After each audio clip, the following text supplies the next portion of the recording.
Señoras y señores representantes de los medios de comunicación, señoras y señores. Hace 2 meses, México sufrió uno de los ataques más cobardes y crueles del crimen organizado. Los actos inhumanos y de barbarie ocurridos el 26 y 27 de septiembre en Iguala, Guerrero, han conmocionado a toda la nación. El asesinato de 6 personas, las lesiones a 20 más y la privación de la libertad de 43 estudiantes de la Escuela Normal de Ayotzinapa por policías y autoridades municipales al servicio de la delincuencia organizada nos han indignado y agraviado profundamente.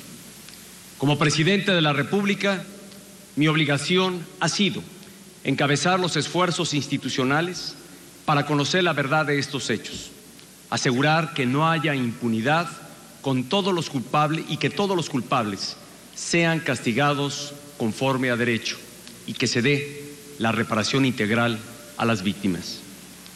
Ante la gravedad de lo ocurrido, di indicaciones al Procurador General de la República para que ejerciera sus facultades de atracción y se hiciera cargo de las investigaciones. Simultáneamente, el Gobierno de la República ha desplegado un amplio operativo para localizar a los jóvenes normalistas, haciendo uso de todos los medios y capacidades institucionales. Desde entonces, hemos permanecido en contacto con sus padres, manteniéndolos al tanto de las acciones y resultados, tanto de las investigaciones de la Procuraduría General de la República como de los esfuerzos de localización. A la fecha, se han detenido y puesto a disposición de la justicia a 79 probables responsables, incluyendo a los autores intelectuales, así como al líder y a los principales operadores del grupo criminal que cometió estos actos brutales.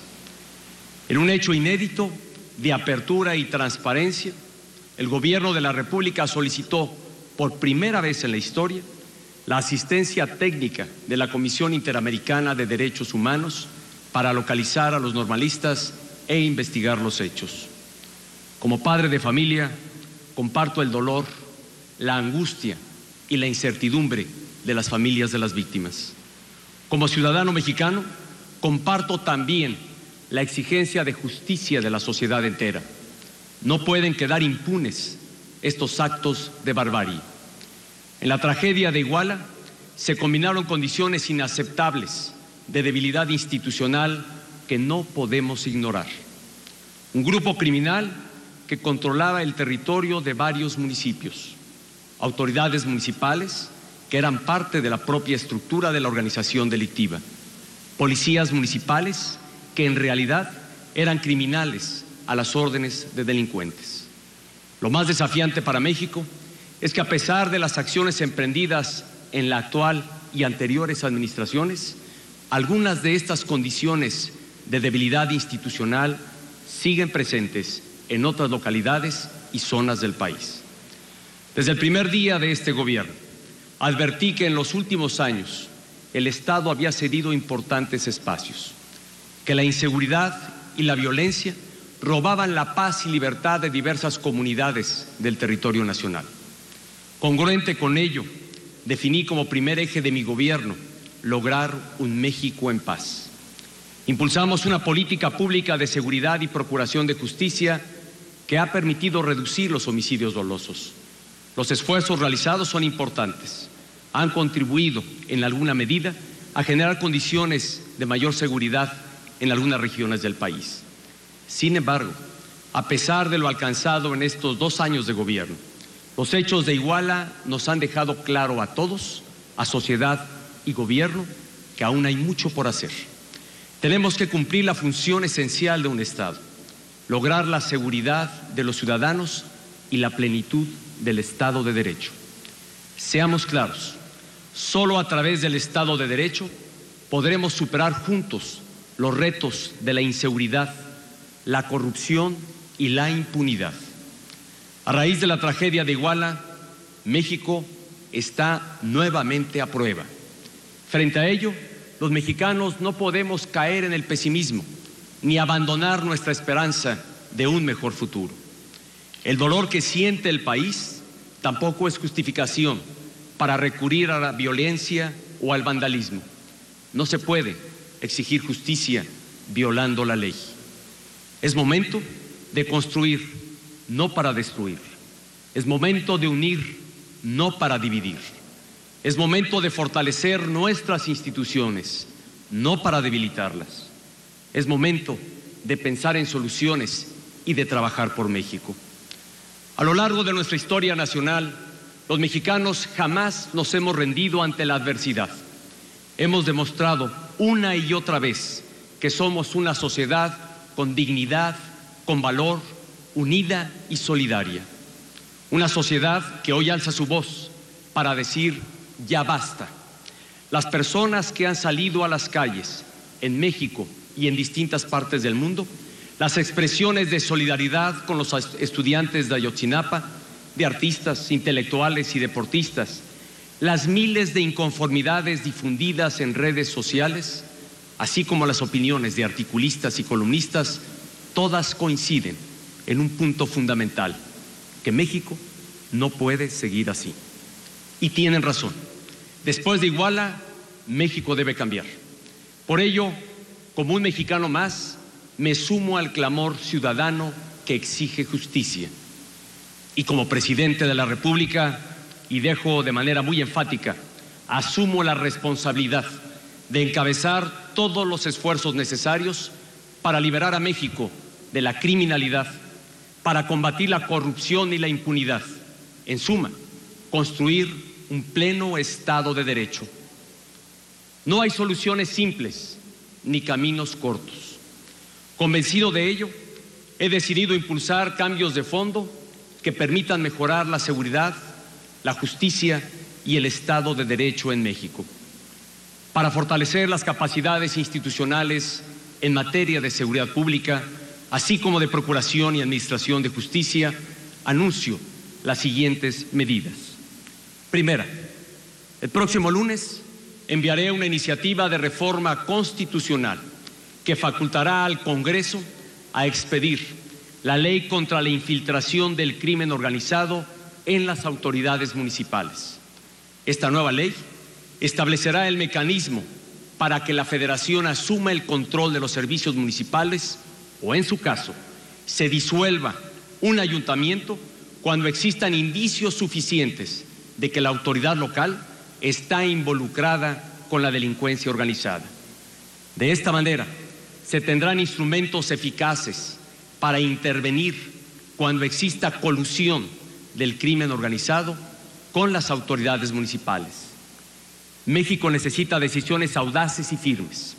Esta es una de ellas, y estoy seguro de que la ley contra la infiltración del crimen organizado en las autoridades municipales será fundamental para reconstruir nuestro Estado de Derecho en toda la geografía nacional.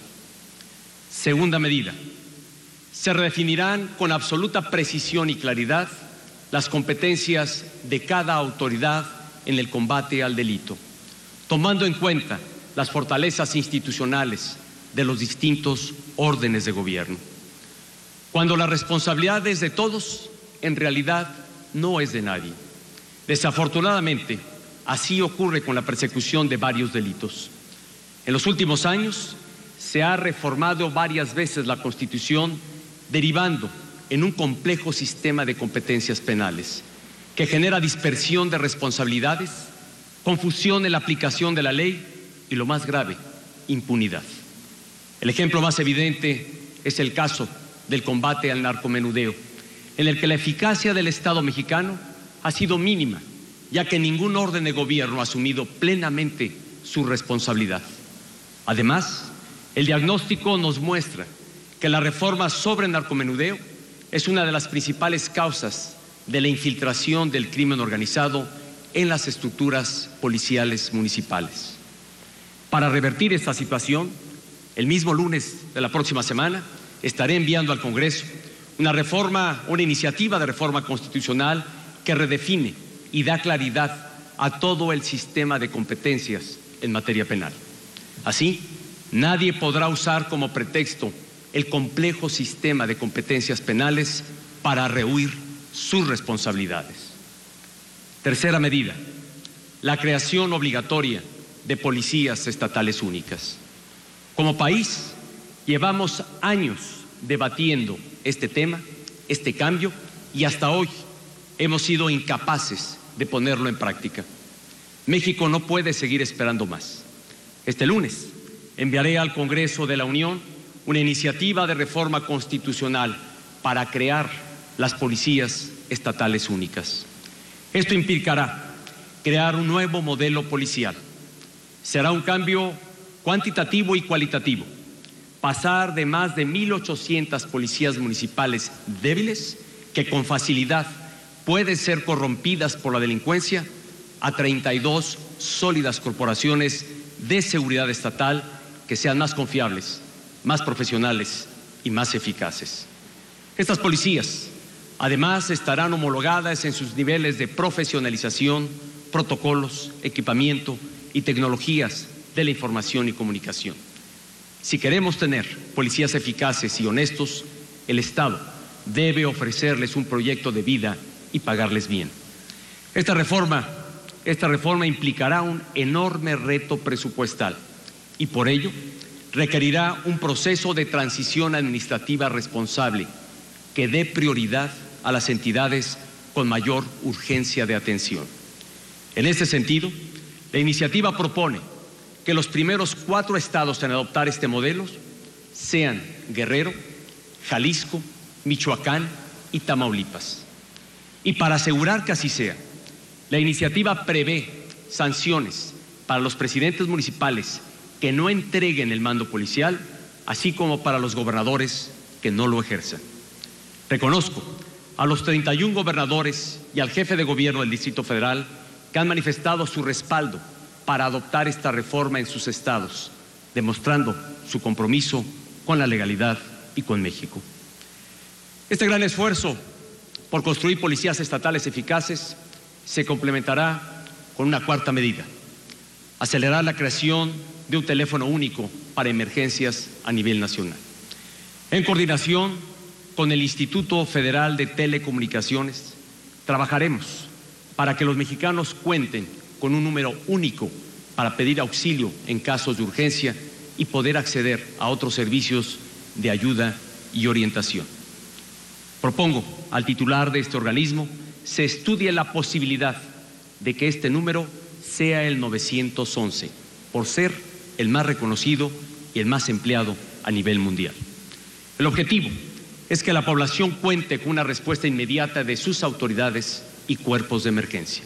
Además de facilitar la denuncia ciudadana, el número único permitirá recopilar datos y analizar información para mejorar la eficacia de las policías en el combate a la delincuencia. Quinta medida que habremos de impulsar es el establecimiento de una clave única de identidad. En pleno siglo XXI, México carece de un registro confiable de su población.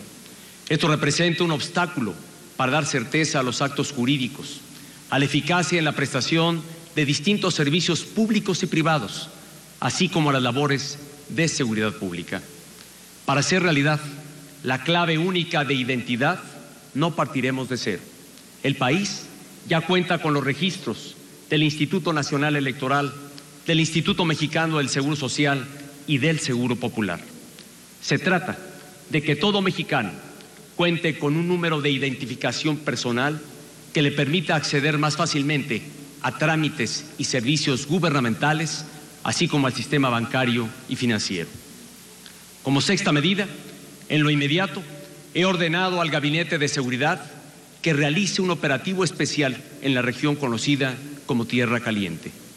A partir de él, se ampliará el despliegue de las fuerzas federales, principalmente en los municipios de los estados de Guerrero y Michoacán. También he instruido que se incremente el apoyo de las fuerzas federales en los municipios que lo requieran de los estados de Jalisco y Tamaulipas. Como séptima medida, impulsaré acciones y reformas adicionales para hacer efectivo el derecho humano a la justicia. El pasado lunes, en los estados de Durango y Puebla, entraron en vigor los juicios orales en materia penal para el fuero federal. Ello demuestra la firme determinación del Estado mexicano de cumplir en los tiempos establecidos con la reforma constitucional alcanzada en el año 2008. No habrá prórroga a la fecha límite establecida por el constituyente mexicano. Castigar al responsable de un delito y proteger al inocente es un mandato constitucional que no se debe posponer. Pero la justicia no se agota, hay que decirlo, en el ámbito penal. Hay una justicia olvidada, la justicia cotidiana, aquella que demanda a la mujer a quien le niegan el divorcio, el trabajador al que no le pagan su salario o quien no puede cobrar una deuda. La justicia cotidiana es la que exige el ejidatario que pierde su tierra sin razón, el propietario a quien no le pagan la renta, el consumidor que no recibe el producto por el que pagó o el ciudadano que fue víctima de un abuso de autoridad, por mencionar algunos casos. Esta justicia suele ser lenta, compleja y costosa, lo que provoca que la mayoría de los mexicanos no pueda acceder a ella con facilidad.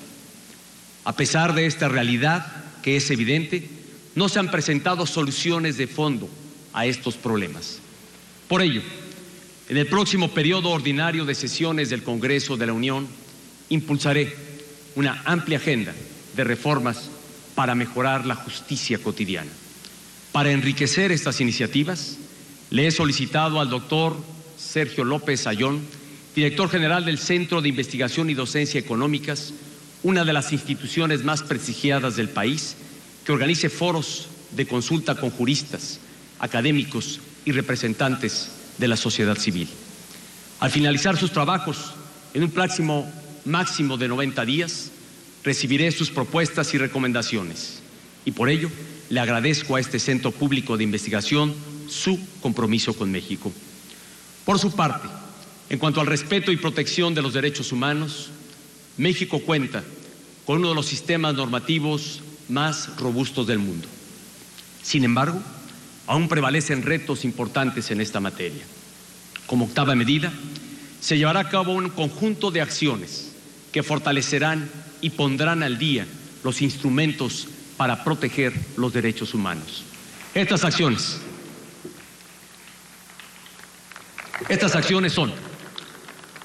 acciones son facultar al Congreso para expedir las leyes generales en materia de tortura y desaparición forzada, la reforma que propondré para redefinir el sistema de competencias penales a nivel constitucional así lo habrá de permitir. Otra acción será fortalecer los protocolos y procedimientos para que en casos de tortura, desaparición forzada y ejecución extrajudicial, las investigaciones sean oportunas, exhaustivas e imparciales. Establecer indicadores adicionales en materia de derechos humanos en coordinación con la CNDH y organizaciones de la sociedad civil.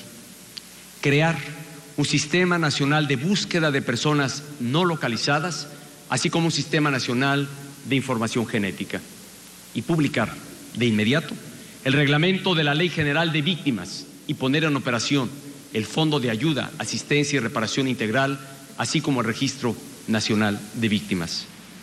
Y como última acción en este ámbito, integrar el Consejo Consultivo para la implementación de la reforma constitucional en materia de derechos humanos. Con acciones como estas, el Gobierno de la República sigue trabajando para que el respeto y la protección a los derechos humanos sean prácticas permanentes del Estado mexicano. En este marco, reconozco el trabajo que día a día realiza la Suprema Corte de Justicia de la Nación en favor de los derechos humanos. Reitero también el irrestricto respeto del Ejecutivo Federal a la autonomía de la Comisión Nacional de los Derechos Humanos. Además, otro de los mayores desafíos para asegurar la vigencia plena del Estado de Derecho es el combate eficaz a la corrupción. Por ello, como novena medida, promoveré con estricto respeto a la división de poderes la pronta aprobación de diversas leyes y reformas en materia de combate a la corrupción que ya se encuentran en estudio y discusión en el Congreso de la Unión. En primer término, expreso el decidido respaldo del Ejecutivo Federal al Sistema Nacional Anticorrupción, que actualmente están debatiendo las diversas fuerzas políticas. Entre otros elementos, este innovador sistema incluye esquemas de vigilancia de autoridades por parte de la ciudadanía, el fortalecimiento de la Auditoría Superior de la Federación para que pueda hacer auditorías ya no solo de forma posterior, sino también durante la ejecución del gasto, la creación de un tribunal imparcial que impondrá las sanciones administrativas y de un fiscal anticorrupción nombrado por el Senado de la República para perseguir penalmente los casos de corrupción. La ciudadanía también contará con mecanismos ágiles para denunciar los hechos de corrupción y lograr que sean sancionados.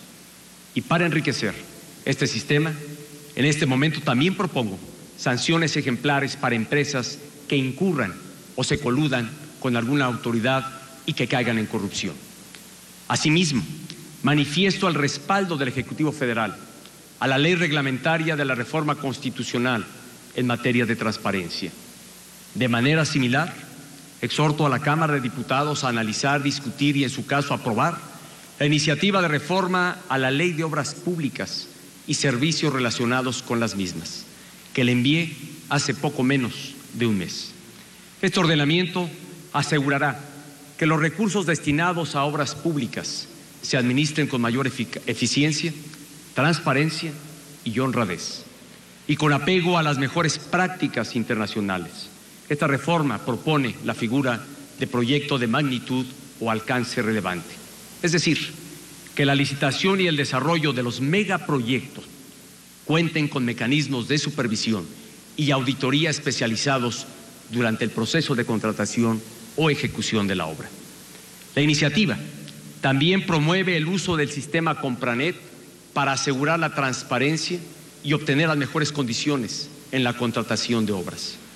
Adicionalmente, con el fin de garantizar la legalidad de estos procedimientos, se establecen nuevos tipos administrativos para sancionar a los licitantes, contratistas y servidores públicos que evadan la ley. En suma, se trata de una legislación de avanzada que previene actos de corrupción en la contratación de obra pública. Y finalmente, como 10ª medida, esta administración seguirá promoviendo los principios de transparencia, rendición de cuentas, participación ciudadana e innovación esenciales en un gobierno abierto como México se lo ha propuesto ser. Seguiremos promoviendo instrumentos que brinden a la ciudadanía los datos y la información pública en formatos útiles y de más fácil acceso. Y en este sentido, por ejemplo, he instruido a la Secretaría de la Función Pública para que desarrolle un portal de información sobre los proveedores y contratistas de toda la Administración Pública Federal. De esta manera, cualquier ciudadano podrá conocer en un solo sitio el número y monto de los contratos de cada dependencia federal o de cada empresa que preste sus servicios a la Administración Pública Federal. Estas 10 medidas tienen como objeto fundamental fortalecer el Estado de Derecho en México. Sin embargo, los trágicos acontecimientos en Iguala también revelan una dimensión social y económica detrás de la violencia y la debilidad institucional. La justicia que queremos va más allá del ámbito legal. Incluye también la reducción de la pobreza, la marginación y la desigualdad que padecen los estados del sur del país. Hoy existen 2 Méxicos. Uno, inserto en la economía global, con crecientes índices de ingreso, desarrollo y bienestar. Y por el otro lado, hay un México más pobre, con rezagos ancestrales que no han podido resolverse por generaciones. La desigualdad regional cada vez es mayor en los estados de la frontera norte y del Bajío respecto a los estados de Guerrero, Oaxaca y Chiapas. Mientras que en los primeros, su Producto Interno Bruto per cápita creció 40% en los últimos 20 años, en los segundos prácticamente no aumentó. Peor aún, estas disparidades, lejos de reducirse, se están ampliando con el paso del tiempo. Como país, no podemos continuar por esa ruta de desigualdad y división, pensando que la única alternativa es la contención de la pobreza con medidas asistencialistas. El sur requiere una estrategia de desarrollo integral, inmediata y de gran alcance, que implicará la solidaridad de todo el país con el México más necesitado. La paz también se construye con desarrollo y corresponde a todos dar prioridad a la región que se está quedando atrás. La mayoría de los conflictos sociales y políticos más graves del país tiene su origen precisamente en la falta de desarrollo de los estados de Chiapas, Guerrero y Oaxaca. Para revertir esta situación, tan solo en infraestructura, el gobierno de la República está invirtiendo más de 195,000 millones de pesos en estas tres entidades del sur. Estas inversiones incluyen importantes autopistas, como la intercostera que va de Michoacán hasta Puerto Chiapas, la Oaxaca-Salina Cruz o la modernización de la Tuxtla Gutiérrez, Comitán-La Trinitaria. Igualmente contempla infraestructura hospitalaria como los hospitales generales de Coyuca de Catalán y Acapulco en Guerrero o el Hospital General del Seguro Social en Tapachula, Chiapas.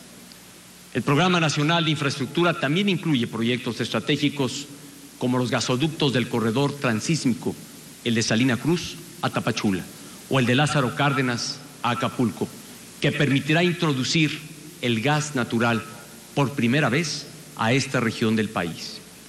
Sin embargo, las acciones en favor de estos tres estados del sur no pueden limitarse a inversiones en infraestructura o en programas sociales. La gravedad del momento nos debe llevar a innovar y a proponer lo que nunca se ha intentado.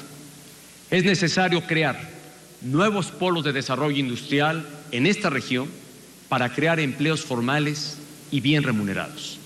Por ello, por primera vez en nuestra historia, propongo que se establezcan 3 zonas económicas especiales en la región más atrasada del país. Estas serán el Corredor Industrial Interoceánico en el Istmo de Tehuantepec, que conectará al Pacífico con el Golfo de México, la segunda en Puerto Chiapas y la tercera en los municipios colindantes al puerto de Lázaro Cárdenas, tanto de Michoacán como de Guerrero. Una zona económica especial es un área en la que se ofrece un marco regulatorio e incentivos especiales para atraer empresas y generar empleos de calidad.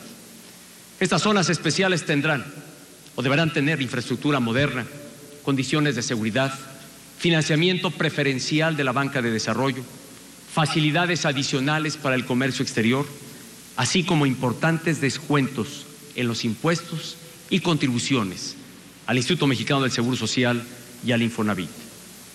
Aunque nunca se ha hecho en México, la experiencia internacional confirma que las zonas económicas especiales son eficaces para atraer inversión nacional y extranjera, contratar servicios locales y aumentar la competitividad de las empresas.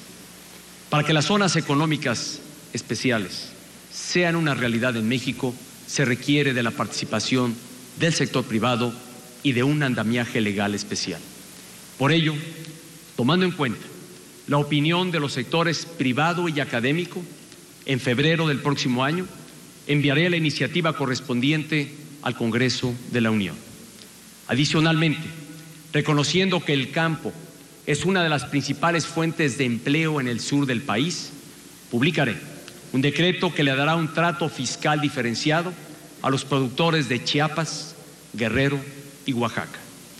El Gobierno de la República hará un esfuerzo mayor para impulsar el establecimiento y crecimiento de empresas agroindustriales en estas 3 entidades que, insisto, son las que presentan mayor rezago.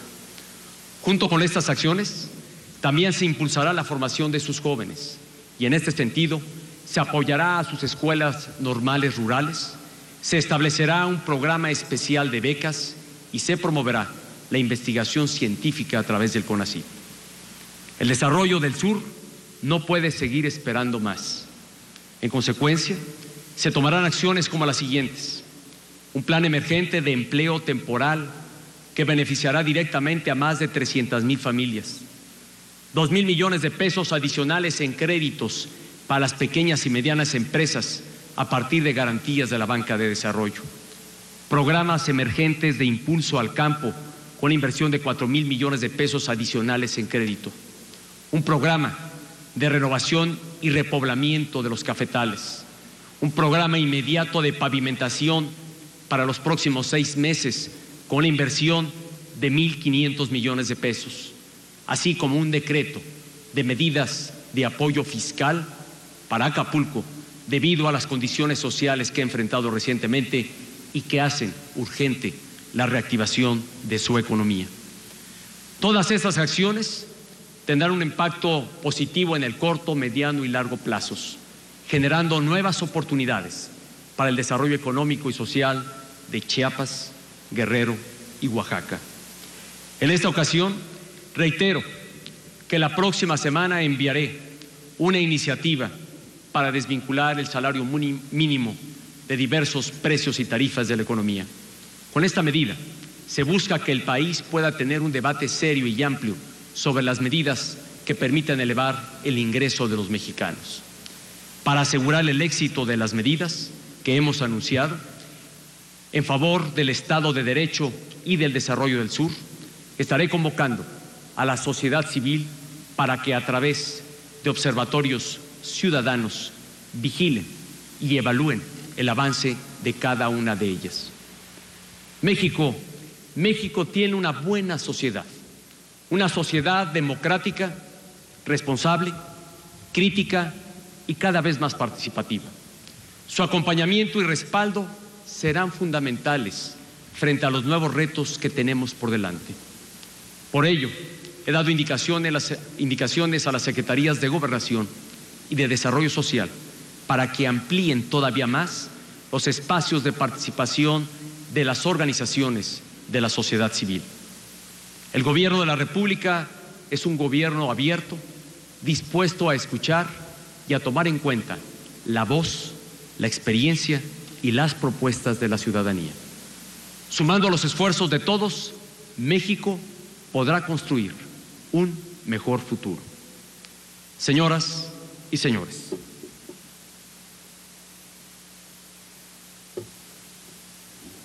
gracias a un amplio acuerdo político en favor de México, nuestro país logró concretar reformas transformadoras.